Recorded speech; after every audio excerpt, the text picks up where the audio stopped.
Your baby is dying inside of you, just like any love I ever had for you is dead. Logan Bennett screamed at his pregnant wife. Elena Bennett sat in her private hospital room while her fourth miscarriage threatened to tear her world apart. I don't love you, Elena. I never really did. Infertile, stupid bitch. I don't love you. I love Ivy. Elena looked up at Lovin's cold, unwavering expression. The brutality of his timing sent a shiver down her spine. Sign them. Now. Just 2 hours earlier, Elena Bennett was walking the familiar path through the Beverly Hills Hospital, believing the worst that could happen that day already had.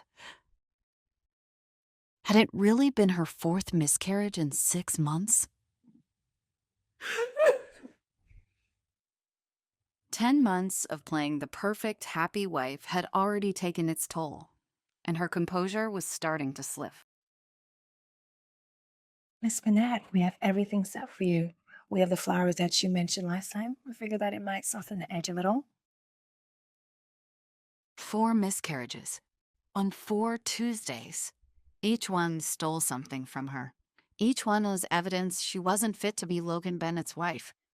Each one making him more and more disgusted. Are you seriously gonna do this here? Take yourself to the bathroom.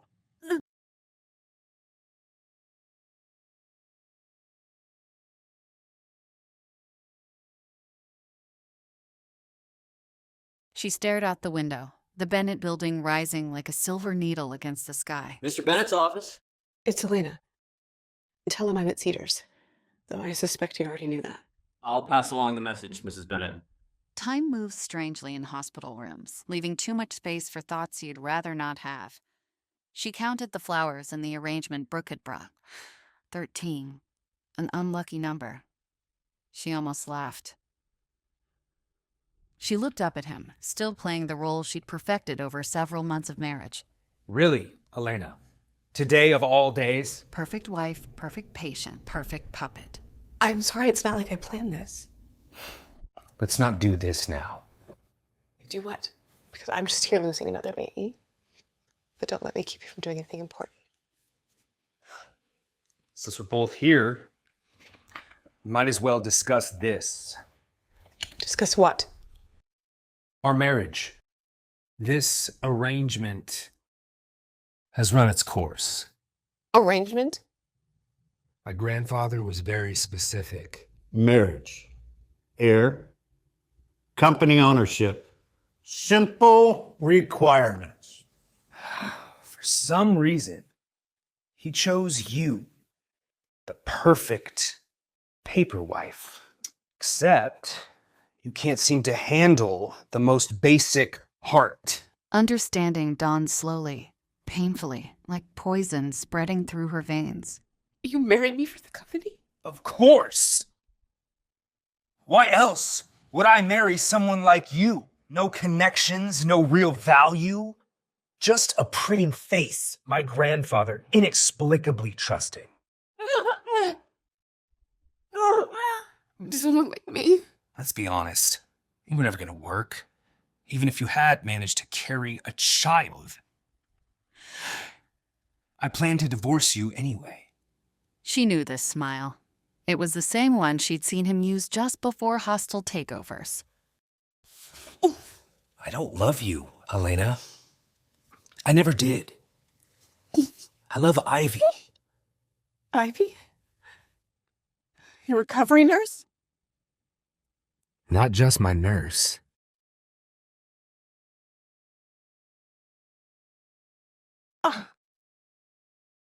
What? My girlfriend. Since before our wedding. Logan straightened his tie, a nervous tell she'd noticed before but never mentioned. She understands me, cares about me. Not just my money. Coming from a man who married me for his grandfather's company. Don't you dare speak to me like that! He'd lied, humiliated, and betrayed her. But he had never hit her. The slap didn't just bruise her, it erased him. You can't fight this, Elena. The prenup is airtight. Take the dignified exit. It's the only thing you have left.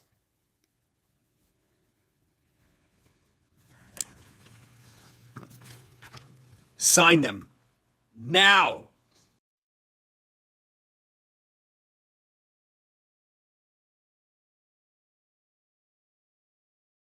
Her signature was smooth, steady, even as her world crumbled.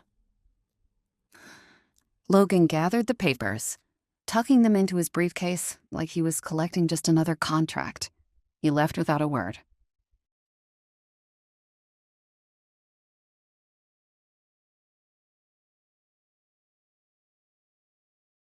Am I dreaming? Did that just happen? Divorce in a hospital bed? This is not how my life was supposed to go. Mrs. Bennett, how are you? Miss Drake. It's Miss Drake now, Doctor. I see. Very well. Ms. Drake, I have great news for you. Your child's going to be fine. It's just some first trimester bleeding. Your pain will go away soon. I'll have the nurses prepare you for discharge. Inside Elena, something shifted, rearranging itself into a harder shape.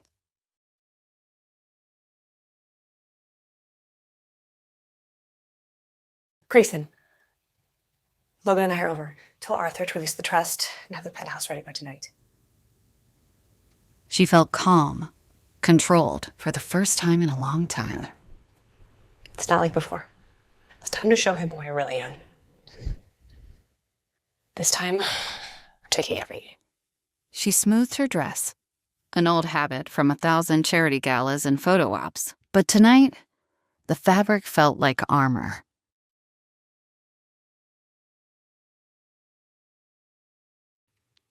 Something dangerous had settled in her eyes. Poor Logan. He'd been so busy playing corporate chess, he never noticed who was moving the pieces.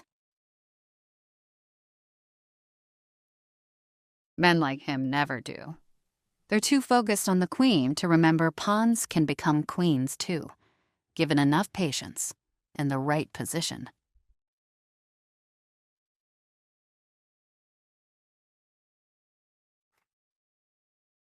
Take me home in that butt. Circle Bennett Tower on the way.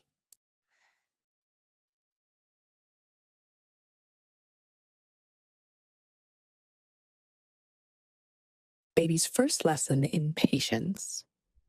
Revenge, like all good things, takes time. Elena Drake was done playing nice. She was back, and this time she was playing for keeps.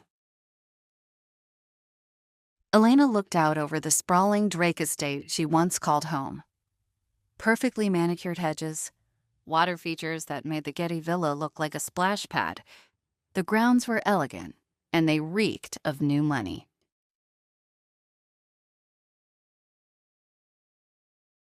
Thank God we kept her glam team on retainer. Vivian, a woman made of more Botox than estrogen, had lived a hard life and was forced to make hard decisions. Give Mommy a hug.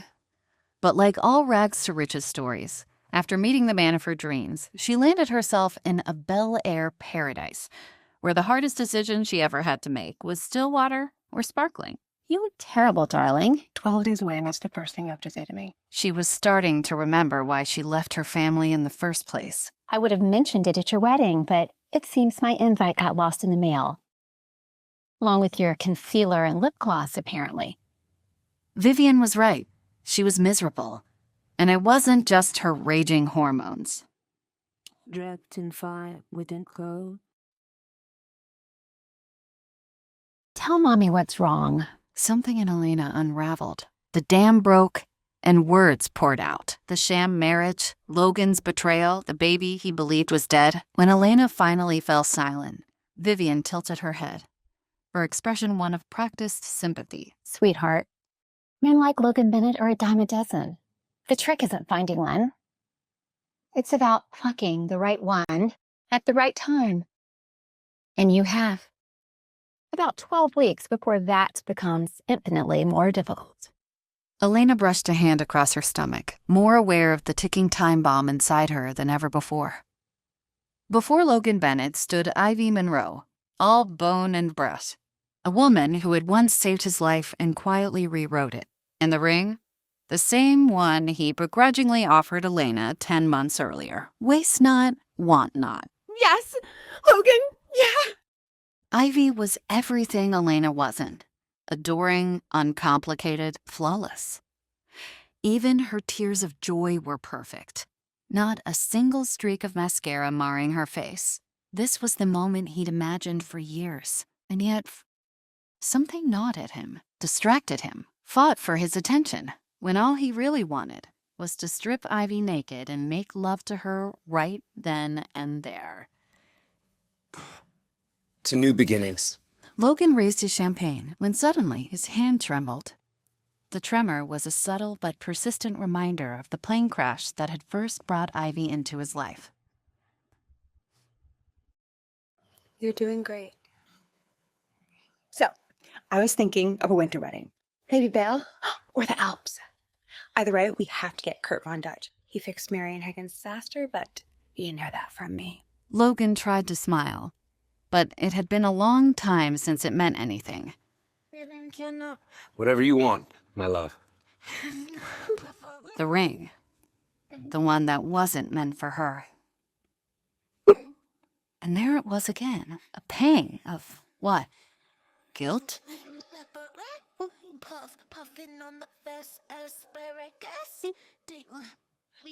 The divorce was always coming. This was freedom. So why did it still feel like something had gone wrong? Oh, the paparazzi are here. I wonder how they knew you were here. Snap the camera, baby.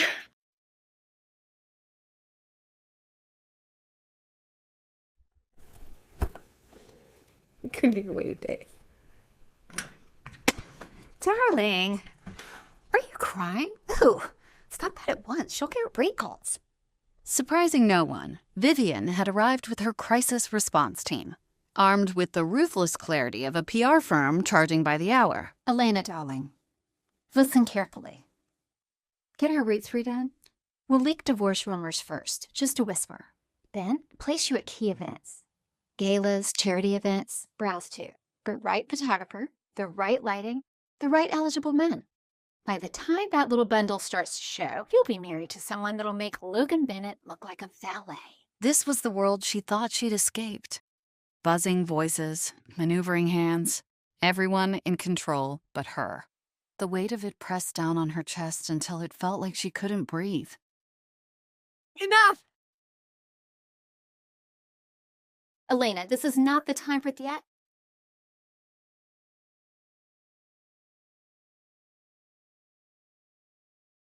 She thought of Logan, in bed with Ivy, laughing about how easy it had all been to discard her. She thought of her mother, treating her life like a board game to be won at all costs. And then she thought of the baby growing inside her, the one thing in all this chaos that was hers. This isn't your life, Mother. And I'm not going to spend it letting everybody else tell me what to do. We do this my way. Vivian hesitated, finally seeing that the daughter who left 10 months ago wasn't the same one who'd returned.